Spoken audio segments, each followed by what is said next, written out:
Hi friends, welcome to our channel. இன்னைக்கு என்ன video பார்க்க போறோம்னு பாத்தீங்கன்னா பாஸ்தா வீடியோ தான். ஒரு பாத்திரத்துல தண்ணி வெச்சுக்கோங்க. தண்ணி கொதிச்ச உடனே 2 tablespoon ஆயில் ஆட் பண்ணிக்கோங்க. கொஞ்சம் salt ஆட் பண்ணிக்கோங்க. அதுக்கு அப்புறம் பாஸ்தா ஆட் பண்ணிக்கோங்க.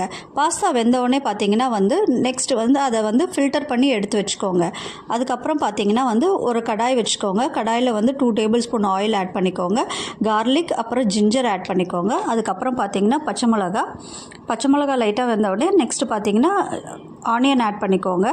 ஆனியன் வதங்க கொஞ்சம் லைட்டாக சால்ட் போட்டுக்கோங்க. அதுக்கப்புறம் தக்காளி ஆட் பண்ணிக்கோங்க. தக்காளி வெந்தவுடனே கேப்சிகம் அதுக்கப்புறம் கேரட் இது ரெண்டுத்தையும் ஆட் பண்ணி நல்லா மிக்ஸ் பண்ணிக்கோங்க.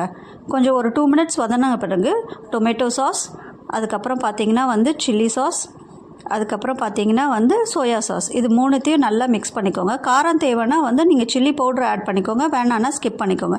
அதுக்கப்புறம் பாஸ்தா போட்டுட்டு 2 minutes குக் ஆனோடனே பாஸ்தா ரெடி.